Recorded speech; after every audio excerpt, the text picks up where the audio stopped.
ರಾಜ್ಯಪಾಲರ ಮೊಮ್ಮಗನ ವಿರುದ್ಧ ವರದಕ್ಷಿಣೆ ಕಿರುಕುಳ ಆರೋಪ ಇದೀಗ ಕೇಳಿ ಬರ್ತಾ ಇದೆ. ತಾವರ್ ಚಂದ್ ಗೆಹ್ಲೋಟ್ ಮೊಮ್ಮಗನ ವಿರುದ್ಧ ಇದೀಗ ದೂರು ಒಂದು ಕಡೆ ಸಿಕ್ಕಿರುವಂತದ್ದು. ರಾಜ್ಯಪಾಲರ ಮೊಮ್ಮಗನ ವಿರುದ್ಧವೇ ವರದಕ್ಷಿಣೆ ಕಿರುಕುಳ ಕೇಳಿ ಬರ್ತಾ ಇದೆ. ತಾವರ್ ಚಂದ್ ಗೆಹ್ಲೋಟ್ ಮೊಮ್ಮಗನ ವಿರುದ್ಧವೇ ದೂರು. 50 ಲಕ್ಷ ವರದಕ್ಷಿಣೆ ತರುವಂತೆ ಕಿರುಕುಳವನ್ನ ಕೊಟ್ಟಿದ್ದಾರೆ ಅನ್ನುವಂತ ಆರೋಪ. ದೇವೇಂದ್ರ ಗೆಹ್ಲೋಟ್ ವಿರುದ್ಧ ಪತ್ನಿ ದಿವ್ಯಾರಿಂದ ದೂರು ದಾಖಲಿಸಲಾಗಿದೆ. ಮಧ್ಯಪ್ರದೇಶದ ರತ್ನಾಮ್ ಜಿಲ್ಲೆಯ ಎಸ್ಪಿಗೆ ಲಿಖಿತ ದೂರಿನಲ್ಲಿ ಒಂದಿಷ್ಟು ಸಲ್ಲಿಕೆ ಮಾಡಿದ್ದಾರೆ. ದೇವೇಂದ್ರ ಗೆಹ್ಲೋಟ್ ತಂದೆ ಜಿತೇಂದ್ರ ಗೆಹ್ಲೋಟ್, ಮೈದುನ ವಿಶಾಲ್, ಅನಿತಾ ಗೆಹ್ಲೋಟ್ ವಿರುದ್ಧ ಒಂದಿಷ್ಟು ದೂರನ್ನ ದಾಖಲಿಸಿದ್ದಾರೆ. ನಮ್ಮ ರಾಜ್ಯಪಾಲರಾಗಿರುವಂತಹ ತಾವರ್ ಚಂದ್ ಗೆಹ್ಲೋಟ್ ಏನಿದ್ದಾರೆ, ಈ ತಾವರ್ ಚಂದ್ ಗೆಹ್ಲೋಟ್ ಅವರ ಮೊಮ್ಮಗನ ವಿರುದ್ಧವೇ ಒಂದಿಷ್ಟು ವರದಕ್ಷಿಣೆ ಆರೋಪ ಇದೀಗ ಕೇಳಿ ಬರ್ತಾ ಇರುವಂತದ್ದು. ಸಾಕಷ್ಟು ಸದ್ದನ್ನ ಮಾಡ್ತಾ ಇರುವಂತದ್ದು. ನೋಡಿ, ಈಗ ವರದಕ್ಷಿಣೆ ಅನ್ನುವಂಥದ್ದು ಯಾರಿಗೂ ಕೂಡ ಬಿಟ್ಟಿದ್ದಲ್ಲ. ಇದು ಬಡತನ ಹಿಡಿದುಕೊಂಡು ಎಲ್ರಿಗೂ ಕೂಡ ಒಂದು ರೀತಿಯಾಗಿ ಅತಿ ಹೆಚ್ಚಾಗಿ ಈಗ ವರದಕ್ಷಿಣೆ ಹಂಗೆ ಕೇಳ್ತಾ ಇದ್ದಾರೆ, ಹಿಂಗೆ ಕೇಳ್ತಾ ಇದ್ದಾರೆ ಅನ್ನುವಂಥ ಮಾತುಗಳು ಸಹಜವಾಗಿ ಕೇಳಿ ಬರ್ತಾ ಇತ್ತು. ಇದೀಗ ರಾಜ್ಯಪಾಲರಾದಂಥ ಮೊಮ್ಮಗನ ವಿರುದ್ಧವೇ ಈ ರೀತಿಯಾದಂಥ ವರದಕ್ಷಿಣೆ ಕಿರುಕುಳ ಆರೋಪ ಕೇಳಿ ಬರ್ತಾ ಇದೆ. ತಾವರ್ ಚಂದ್ ಗೆಹ್ಲೋಟ್ ಅವರ ಮೊಮ್ಮಗನ ವಿರುದ್ಧ ಒಂದು ಕಡೆ ಸರಿಸುಮಾರು 50 ಲಕ್ಷ ರೂಪಾಯಿ ವರದಕ್ಷಿಣೆ ತರುವಂತೆ ಕಿರುಕುಳವನ್ನ ಕೊಟ್ಟಿದ್ರಂತೆ.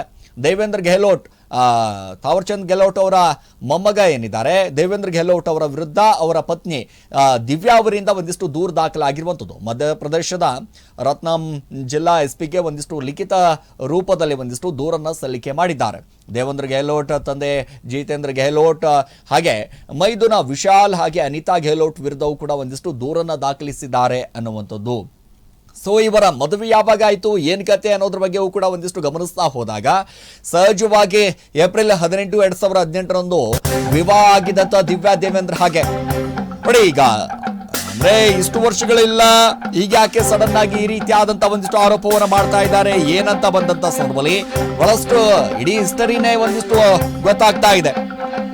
ಏಪ್ರಿಲ್ 18ರಂದು 2018ರಂದು ವಿವಾಹ ಆಗಿದ್ದಂತ ದಿವ್ಯಾ ದೇವೇಂದ್ರ ಅವರು 4 ವರ್ಷದ ಹೆಣ್ಣು ಮಗುವನ್ನ ಹೊಂದಿರುವಂತಹ ದಂಪತಿ. ಜಿತೇಂದ್ರ ಮತ್ತು ಅನಿತಾ ಗೆಹ್ಲೋಟ್ ನಿಂದ ವರದಕ್ಷಿಣೆ ಕಿರುಕುಳ ಆರೋಪ ಕೇಳಿ ಬರ್ತಾ ಇದೆ. ತಾವರ್ ಚಂದ್ ಗೆಹ್ಲೋಟ್ ಪತ್ನಿ ಅನಿತಾ ಗೆಹ್ಲೋಟ್ ಏನಿದ್ದಾರೆ, ಅನಿತಾ ಗೆಹ್ಲೋಟ್ ವಿರುದ್ಧವೂ ಕೂಡ ದೂರು ಸಲ್ಲಿಕೆ ಆಗಿರುವಂತದ್ದು. SP ಅಮಿತ್ ಕುಮಾರ್ ಅವರಿಗೆ ದಿವ್ಯಾ ಅವರು ದೂರನ್ನ ದಾಖಲಿಸಿದ್ದಾರೆ. ನೋಡಿ, ನಮ್ಮ ಅತ್ತೆ ಮಾವ ಸಿಕ್ಕಾಪಟ್ಟೆ ನನಗೆ ವರದಕ್ಷಿಣೆ ಕಿರುಕುಳವನ್ನ ಕೊಡುವಂತ ಕೆಲಸವನ್ನ ಮಾಡ್ತಾ ಇದ್ದಾರೆ.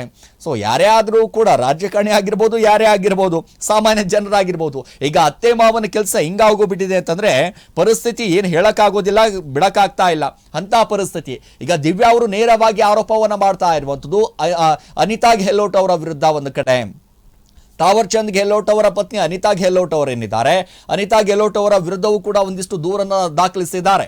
SP ಅಮಿತ್ ಕುಮಾರ್ ಅವರಿಗೆ ದಿವ್ಯಾ ಅವರು ಒಂದಿಷ್ಟು ದೂರನ್ನ ದಾಖಲಿಸಿರುವಂತದ್ದು. ಹಾಗಾದ್ರೆ ಈಗ ಈ ಆರೋಪಗಳು ಅಂತ ಗಮನಿಸ್ತಾ ಹೋದಾಗ ದಿವ್ಯಾ ಅವರು ಯಾವ ರೀತಿಯಾದಂತಹ ಆರೋಪಗಳನ್ನ ಮಾಡ್ತಾ ಇದ್ದಾರೆ ಏನನ್ನೋದ್ರ ಬಗ್ಗೆ ಕೂಡ ಒಂದಿಷ್ಟು ನೋಡ್ತಾ ಹೋದಾಗ ಈ ಆರೋಪಗಳಲ್ಲಿ ಏನೇನೋ ಉಲ್ಲೇಖವನ್ನ ಮಾಡಿದ್ದಾರೆ, ಯಾವ ರೀತಿಯಾದಂತಹ ಆರೋಪಗಳನ್ನ ಇಲ್ಲಿ ಮಾಡಿರುವಂತದ್ದು ಅದು ಕೂಡ ಗಮನಿಸ್ತಾ ಹೋಗೋಣ. ಈಗ ದಿವ್ಯಾ ಆರೋಪಗಳು ಏನು ಅನ್ನುವಂಥದ್ದು ನೋಡಿ, 18/4/2018ರಂದು ದಿವ್ಯಾ ದೇವೇಂದ್ರ ವಿವಾಹ ಆಗುತ್ತೆ.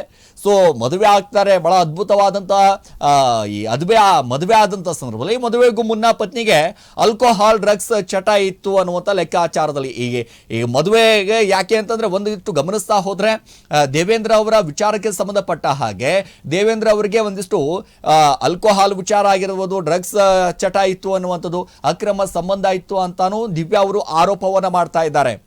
ಇಲ್ಲಿ ಅಕ್ರಮ ಸಂಬಂಧ ಏನಾದರೂ ಒಂದು ರೀತಿಯಾಗಿ ಕಿರುಕುಳವನ್ನ ಕೊಡೋದಕ್ಕೆ ಆರಂಭ ಮಾಡಿಬಿಟ್ರ ಅನ್ನುವಂಥ ಪ್ರಶ್ನೆಯೂ ಕೂಡ ಹುಡ್ತಾ ಇದೆ. ಇವುಗಳನ್ನ ಮುಚ್ಚಿಟ್ಟು ನನ್ನನ್ನ ಮದುವೆ ಮಾಡಿದ್ದಾರೆ ಅಂತ ಹೇಳ್ತಿದ್ದಾರೆ.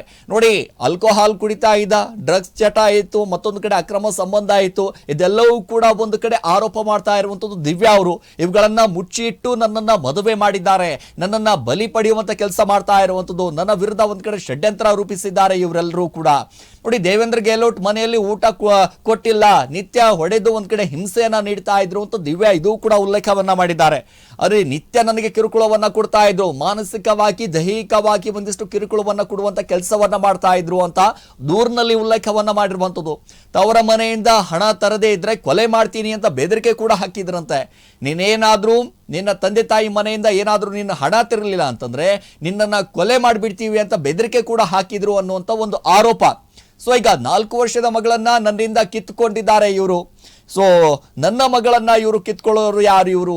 4 ವರ್ಷದ ಮಗಳನ್ನ ನನ್ನಿಂದ ಕಿತ್ಕೊಂಡ್ಬಿಟ್ಟಿದ್ದಾರೆ. ಟೆರರಿಸ್ಟ್ನಿಂದ ಒಂದ್ ಕಡೆ ಈ ಮನೆ ಮಾಳಿಗೆ ಏನಿರುತ್ತೆ ಅಲ್ಲಿಂದ ಒಂದಿಷ್ಟು ತಳ್ಳಿ ಹತ್ಯೆ ಮಾಡಲು ಒಂದ್ ಕಡೆ ಯತ್ನ ಕೂಡ ಮಾಡಿದ್ರು ಅಂತ ದೂರಿನಲ್ಲಿ ಉಲ್ಲೇಖವನ್ನ ಮಾಡಿರುವಂಥದ್ದು. ಈ ಎಲ್ಲಾ ಘಟನೆ ಉಜ್ಜಯಿನಿಯಲ್ಲಿ ನಡೆದಿದೆ ಅಂತ ದೂರಿನಲ್ಲಿ ಉಲ್ಲೇಖಿಸಿದ್ದಾರೆ. ಪ್ರಮುಖವಾಗಿ ಗಮನಿಸ್ತಾ ಹೋದ್ರೆ ಈಗ ನೋಡಿ, ದಿವ್ಯಾ ಅವರು ಯಾವ ರೀತಿಯಾದಂತಹ ಆರೋಪಗಳನ್ನ ಒಂದಿಷ್ಟು ದೂರು ದಾಖಲಾದಂತಹ ಸಂದರ್ಭದಲ್ಲಿ ಏನೇನು ಉಲ್ಲೇಖವನ್ನ ಮಾಡಿದ್ದಾರೆ ಅಂತಂದ್ರೆ, ಸಂಪೂರ್ಣವಾಗಿ ಮದುವೆ ಯಾವಾಗ ಆಯ್ತು, ಏನ್ ಕತೆ, ಅದರ ಜೊತೆಗೆ ದೇವೇಂದ್ರ ಅವರಿಗೆ ಯಾವ ರೀತಿಯಾದಂತಹ ಒಂದಿಷ್ಟು ಚಟಗಳಿತ್ತು ಏನು ಅನ್ನುವಂಥದ್ದು. ಯಾಕಂದ್ರೆ ಈ ಹಿಂದೆಯೂ ಕೂಡ ಅವನು ಸಿಕ್ಕಾಪಟ್ಟೆ ಡ್ರಗ್ಸ್ ತೆಗೆದುಕೊಳ್ತಾ ಇದ್ದಂತೆ, ಆಲ್ಕೋಹಾಲ್ ಕುಡಿತಾ ಇದ್ದಂತೆ, ಅದರ ಜೊತೆಗೆ ಅಕ್ರಮ ಸಂಬಂಧ ಕೂಡ ಇಟ್ಟಿದ್ದ ಅನ್ನುವಂಥದ್ದು ದಿವ್ಯಾ ಅವರು ಆರೋಪವನ್ನ ಮಾಡ್ತಾ ಇದ್ರು. ಅದರ ಜೊತೆಗೆ ನನ್ನ ಅತ್ತೆ ಮಾವ ನನಗೆ ಒಂದು ರೀತಿಯಾಗಿ ಹಿಂಸೆಯನ್ನ ಕೊಡುವಂತ ಕೆಲಸವನ್ನ ಮಾಡ್ತಾ ಇದ್ರು, ಸಿಕ್ಕಾಪಟ್ಟೆ ಹಿಂಸೆ ಕೊಡುವಂತದ್ದು ಮಾಡ್ತಾ ಇದ್ರು.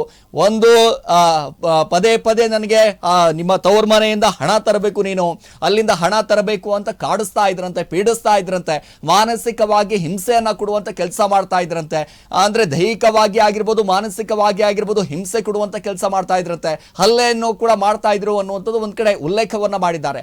ಅದರ ಜೊತೆಗೆ 4 ವರ್ಷದ ಮಗಳನ್ನ ನನ್ನಿಂದ ಕಿತ್ಕೊಂಡಿದ್ದಾರೆ ಒಂದು ರೀತಿಯಾಗಿ ಆ ದೂರಿನಲ್ಲಿ ಇನ್ನೊಂದು ಉಲ್ಲೇಖವನ್ನ ಮಾಡಿದ್ದಾರೆ. ಏನಪ್ಪಾ ಅಂತಂದ್ರೆ, 4 ವರ್ಷದ ನನ್ನ ಮಗಳನ್ನ ಇವರು ಕಿಡ್ನಾಪ್ ಅನ್ನ ಮಾಡಿದ್ದಾರೆ ಅನ್ನುವಂತ ರೀತಿಯಾಗಿ. ಯಾಕೆಂದ್ರೆ ನನ್ನಿಂದ ಕಿತ್ಕೊಂಡು ಹೋಗಿ ಅವರು ಅತ್ತೆ ಮಾವ ಇಟ್ಕೊಂಡಿದ್ದಾರೆ ಒಂದು ರೀತಿಯಾಗಿ.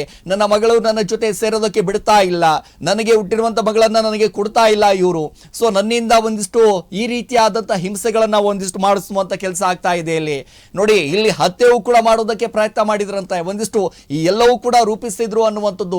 ಈ ಎಲ್ಲಾ ಘಟನೆ ಉಜ್ಜಯಿನಿಯಲ್ಲಿ ನಡೆದಿದೆ ಅಂತ ನೇರವಾಗಿ SP ಅವರಿಗೆ ದೂರನ್ನ ಕೊಟ್ಟಂತ ಸಂದರ್ಭದಲ್ಲಿ ಈ ದೂರಿನಲ್ಲಿ ಉಲ್ಲೇಖವನ್ನ ಮಾಡಿದ್ದಾರೆ. ಇತ್ತೀಚೆಗೆ ಗಮನಿಸ್ತಾ ಹೋದ್ರೆ ತಾವರ್ಚಂದ್ ಗೆಹ್ಲೋಟ್ ಅವರು ಇದೇ ವಿಚಾರಕ್ಕೆ ಸಂಬಂಧಪಟ್ಟ ಹಾಗೆ ಒಂದಿಷ್ಟು ಮಾಹಿತಿಯನ್ನ ಕೊಡಬೇಕು. ನಿಜವಾಗ್ಲೂ ಈ ರೀತಿಯಾಗಿ ಕಿರುಕುಳವನ್ನ ಕೊಟ್ಟಿದ್ದಾರೋ ಅಥವಾ ಇಲ್ವೋ ಅವರ ಮೊಮ್ಮಗ, ಅಥವಾ ಏನ್ ಕತೆ ಇದು, ಅದೆಲ್ಲವೂ ಕೂಡ ಒಂದಿಷ್ಟು ಬಹಿರಂಗ ಆಗಬೇಕಾಗಿದೆ. ಯಾಕಂದ್ರೆ ಈಗ ದಿವ್ಯಾ ಅವರು ಒಂದು ರೀತಿಯಾಗಿ ಆರೋಪವನ್ನ ಮಾಡಿರುವಂಥದ್ದು 2018ರಲ್ಲಿ ಒಂದಿಷ್ಟು ಮದುವೆ ಆಗುತ್ತೆ, ತುಂಬಾ ಸಂಸಾರ ಒಳ್ಳೆ ಅದ್ಭುತವಾದಂಥ ಮದುವೆಯನ್ನ ಮಾಡಿಕೊಡ್ತಾರೆ, ದೇವೇಂದ್ರ ಅವರ ಜೊತೆ ಮದುವೆ ಆಗುತ್ತೆ. ಸೊ ಈ ಮದುವೆ ಆದ ನಂತರ ಇಷ್ಟು ದಿನಗಳ ಕಾಲ ಸುಮ್ಮನಿದ್ದಂತ ಕುಟುಂಬ ಈಗ ಏಕಾಏಕಿ ಯಾಕೆ ಈ ರೀತಿಯಾದಂಥ ಆರೋಪಗಳನ್ನು ಮಾಡ್ತಾ ಇದ್ದಾರೆ, ಏನ್ ಕತೆ ಅನ್ನೋದ್ರ ಬಗ್ಗೆ ಕೂಡ ಒಂದಿಷ್ಟು ಗಮನಿಸಬೇಕಾಗಿದೆ.